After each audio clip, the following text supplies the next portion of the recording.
Hello crafty people, welcome back to my channel. It's lovely to have you here with me again today, and this time on my video we're going to continue with my Christmas theme. It's now August, so Christmas in August I guess, and coming up with the third card that I've created using a lovely little stamp set from Hobby Art, and I'm just going to bring that in now. If you haven't seen my previous videos, you will know, well you won't know, but you'll be able to have a look and see that I've made two other cards using this very same set, and we're just making different styles of cards. It's called, I can't see it on here, but it's called Round Penguins, and it's a really lovely versatile little set for Christmas. So we're going to move on today and start bringing in Kraft card and do something a little different to my previous videos. If you're interested in the previous ones, all involving lovely versions of penguins, you can find them on my Christmas playlist or in my list of videos generally. Also, I'll try and remember to put a link to them in the description that goes to this video if you're interested. So let's begin. Let's start with our background first today. I'm actually making a 5x7 inch card, so I've cut a piece of Kraft card to be exactly that size.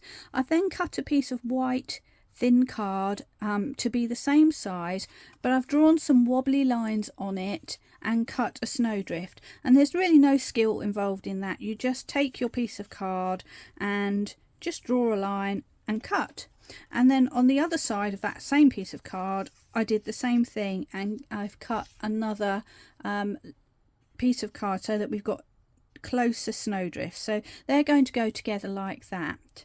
But first of all, I'm going to create this background here, and a little tip that I have is when you've got, if we take my original card back, we've got a tree line here, and we want to make sure it follows the line of our snowdrift, but we don't want the trees to be hovering above.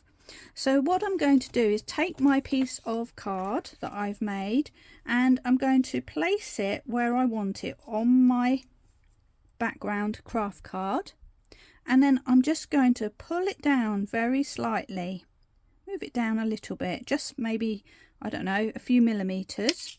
So if I tip this card over, trying to hold on to it, there you go, you can see that my piece of card, my white card, is not flush. It's actually a little bit lower down than the edge of my Kraft card, and the reason I'm doing that is because on this front side here I'm now going to take a pencil and draw a guideline,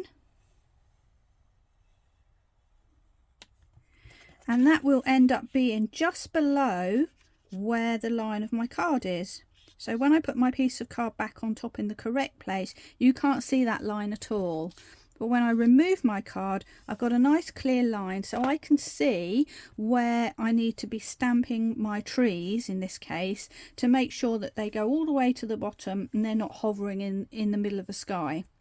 So the next thing we're going to do is pick the lovely tree off of this stamp set, this one here. And I'm going to place it on an acrylic block. My preference is a round block because you can move it and hold it easier, I think, because this one's got little grooves on it. I got mine off Amazon, I think, and it costs, you know, just a few pounds. I use it all the time, so that's really helpful. I want a piece of scrap card, and I'm going to just turn my image around because I find it easier to stamp side to side, and we'll just get some scrap paper as well. There we go.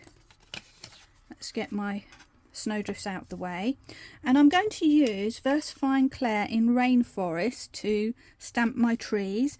This is quite a bright green, but of course it's going to dull down because it's going on the brown background here. And what we're going to do is stamp a variety of trees using the same tree all the time, but I'm going to do some first and second generation stamping. So let's begin, and I'm also going to change the height of the trees. So first of all, I'm going to just put one going off the edge of my paper because I want it to look like this scene carries on beyond the edge of the paper. And as you can see, hopefully, I've gone way below the line of my snowdrift, which means I'm going to have a shorter tree there. I'm going to pick up again and I'm going to add another tree higher up, and I'm going to do a second generation just nearby.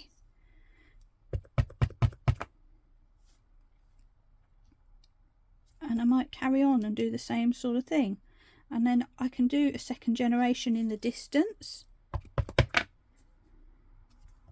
can do some really short trees, and I'm basically just going along and making a nice forest, and I'm bringing that forest lower and lower as I get closer to the centre. There we go. And then this is going to look very messy at the moment, but it will all come together. And then I'm going to go on the other side and sort of do a similar kind of thing.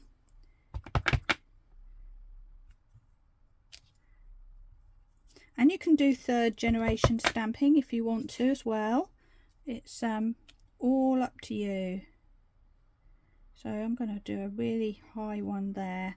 Maybe do some little fading ones in the distance.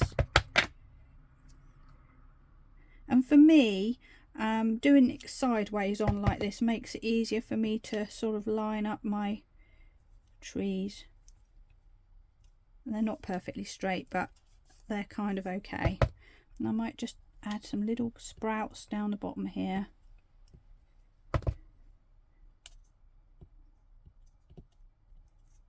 There we go. So now we've got what looks like a very messy set of trees. Let's get that out the way. But what you'll find is when you actually put your snowdrift on, all of a sudden that's going to come together and look like those trees are in the distance. Now, before I go any further, I'm going to position my sentiment just so that I know where it is, and I'm using some woodware sentiments, which you might still be able to find online, but basically just choose, you know, we've all got Christmas sentiments, so just choose something from your own stash that you like, that you know is the right sentiment, maybe the right shape for the card that you're building. It doesn't have to be these ones, these just happen to be the ones that I have. And I'm going to bring in my stamp platform for this because I want to just be able to make sure I can position my sentiment nicely. So here we have my stamp platform with my very messy backing sheet, and I'm just going to put my piece of card right flush into the corner so that I know exactly where to put it if by any chance my card moves while I'm doing this stamping process. And then I'm going to put my sentiment somewhere in the middle there. And just move my stamps so I can just get an idea of whether I've got it in the central or not. There we go. I think that's about right. And then I'll just pick up, and I'm going to use Nocturne so that we have a nice black sentiment that will stick out on this card. You could do it with embossing ink and maybe make it gold or silver or something like that, but I'm going to use the VersaFine Clair. So we'll just flip over, give that a nice little ink up. And again, I've got this as a fairly old ink pad, so it might need a couple of goes. Also, this Kraft card, you know, has a rough texture, so you know you might need to do it more than once. Yeah, as you can see, my Christmas is a little bit blotchy, so we'll give it another go, and that's just fine because I've got my stamping platform, so I can do that knowing that it's going to come out in the same place. Just give it a press and let that ink sink in for a little bit, and that's looking much better. So now we've got our sentiment in place and we're ready to start adding a snow blizzard. Now, quite often when I'm doing snow on cards, I'll use something like this, a liquid ink, or gouache or something like that and splatter it.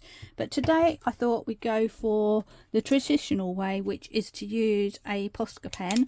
And the reason I'm doing this is because I want to make sure that I keep the area where my sentiment is nice and clear, so that sentiment remains crisp and readable.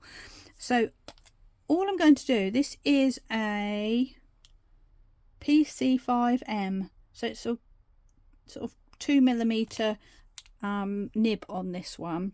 I'm just going to start randomly dropping my ink around, and I'm going to make sure I go over the edge, also down where the trees are,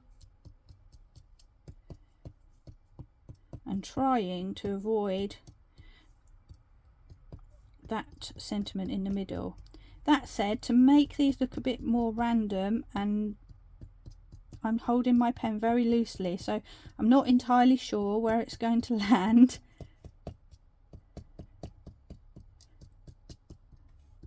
And that's just fine. So I'm just spending a minute or so doing a bit of dotting. Now I want to make sure I've got some smaller snowflakes. So those are my big snowflakes. I've now brought in a smaller white pen, and this I got this recently after a recommendation that I saw on some sort of social. It's called Geth pen, and in my never-ending quest to find white pens that will just keep working, I have got this one, and I thought, well, I'll give them a try. And so far I have to say I am super impressed with it. It hasn't clogged for me yet, and that makes me really happy. But what you can see, this is going to give much finer snowflakes, so I'm going to add different size snow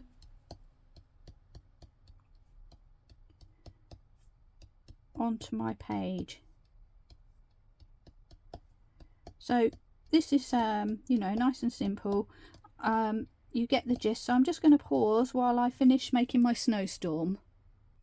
There we are. So it's up to you to choose whether you want to go for a light flurry, or in my case I've gone for a full-blown blizzard. So my snow is now complete, and I'm just going to put that to one side to dry. And now we're going to start working on my snowdrift. So if I bring these in, my little pieces of card,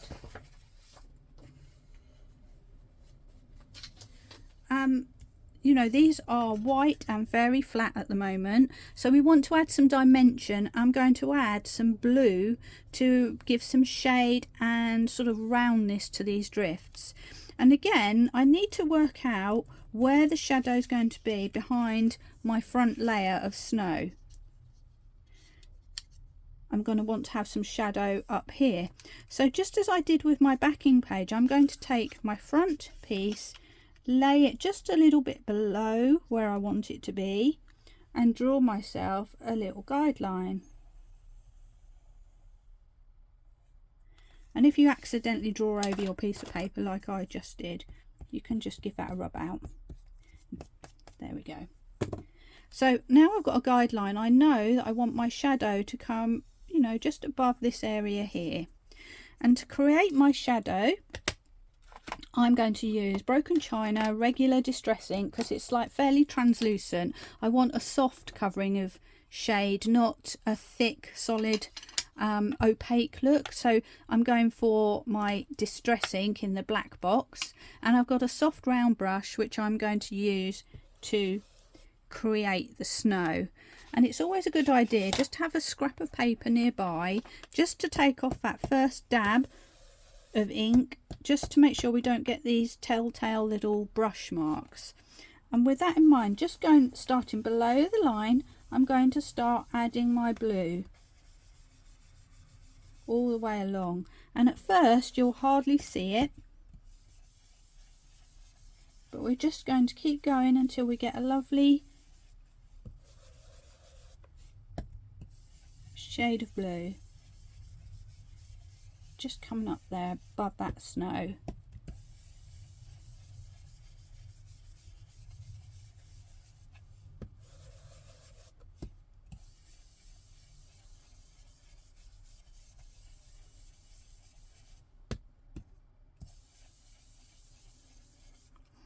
And if I bring in my next piece, you can then start to see how we're getting a shadow above. Hopefully it's very delicate, but I'm hoping that you'll be able to see.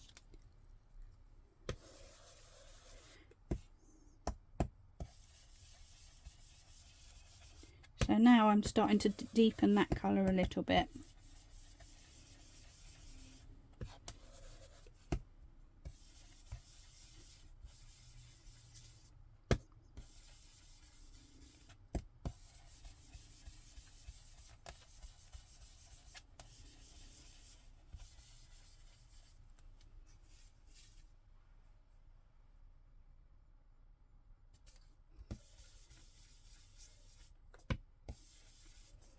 Hopefully now we've got a little bit of depth and dimension on the snowdrift. There we go. And now we need to do a similar thing on our bottom piece, and for that we're going to kind of frame and go around the edges first of all.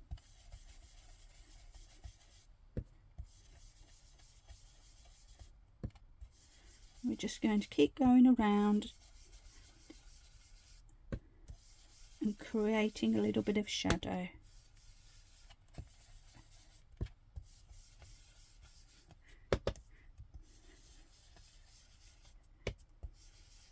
And you'll see that where it catches the paper at the edge, it naturally creates a slightly darker edge there, which makes a nice little frame. We're going to make sure it's not a straight line all across, so we're going up and down a little bit. There we go. And then just to make sure, I'm going to do the same thing on the edges of this one where it's going to be exposed at the top.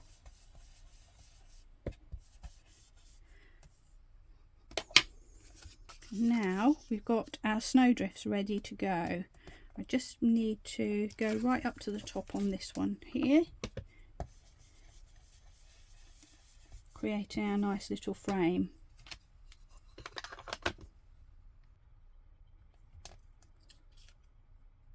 Hello.